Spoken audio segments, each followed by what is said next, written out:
Assalamualaikum warahmatullahi wabarakatuh. Perkenalkan, nama saya Sri Fatmawati Dwi Lestari dari kelas 5E Manajemen Bisnis Syariah IAIN Surakarta. Di sini saya akan menjelaskan tentang bagaimana sih membangun struktur organisasi dalam organisasi syariah. Hal yang harus disadari bahwa sebuah organisasi yang baik dengan kepemimpinan yang baik harus diikat oleh nilai yang diyakini oleh manajer dan bawahnya. Bagi seorang manajer yang islami, nilai-nilainya adalah nilai-nilai islami. Organisasi yang baik pasti ada struktur organisasinya. Bagaimana sih membangun struktur organisasi itu? Organisasi yang sehat jika dikembangkan dengan nilai-nilai yang sehat yang bersumber dari agama pasti akan baik. Nilai-nilai untuk membentuk sebuah struktur organisasi yang baik, maka kita harus memperhatikan nilai-nilai tersebut. Nilai-nilai tersebut berupa yang pertama, nilai keikhlasan.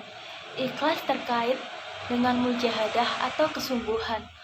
Walaupun pegawai mengetahui penghasilannya kecil, namun pegawai tersebut tetap ikhlas dan menjadikannya tenang dalam bekerja, ataupun menjadikannya bekerja merupakan sebagian dari ibadah. Yang kedua, kebersamaan. Jika dalam organisasi tidak diciptakan rasa kebersamaan, maka hal itu akan merepotkan pimpinan organisasi. Meskipun mereka berhimpun, namun jika nilai-nilai kebersamaan tidak ada, maka hakikatnya sama dengan sendiri-sendiri. Karena hal tersebut, kebersamaan merupakan salah satu hal yang penting dalam sebuah organisasi.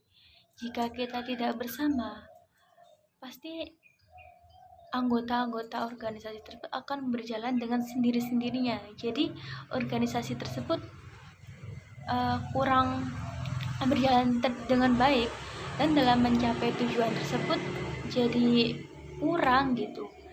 Yang ketiga, pengorbanan.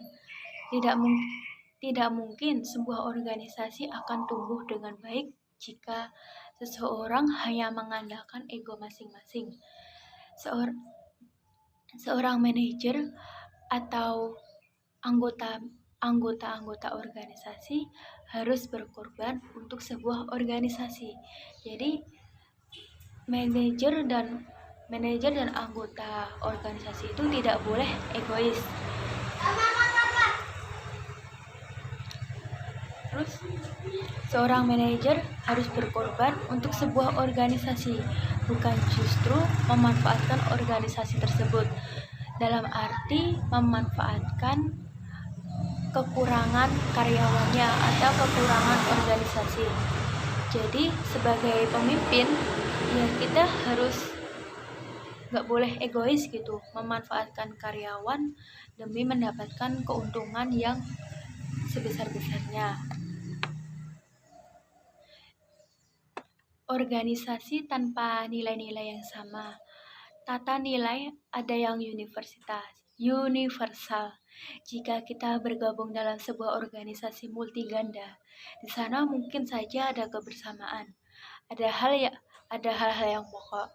Misalnya ada nilai kebersamaan, kejujuran, keadilan, dan nilai-nilai untuk saling menasihati.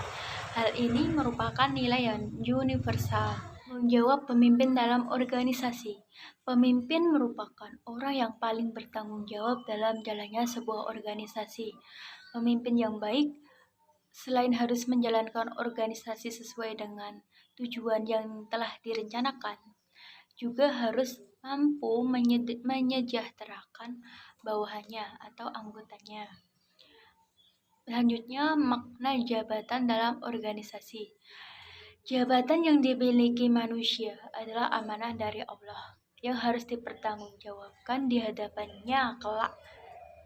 Seperti dalam hadis riwayat Bukhari yang artinya, Dari Abu Hurairah, Rasulullah Shallallahu Alaihi Wasallam bersabda, sesungguhnya kamu sekalian akan rakus terhadap kekuasaan. Padahal ia akan menjadi penyelesaian di hari kiamat. Maka alangkah baiknya penyusu atau penguasa di dunia, dan alangkah jeleknya pengutus susu atau kematian. Sekian dari saya, kurang lebihnya mohon maaf. Wassalamualaikum warahmatullahi wabarakatuh.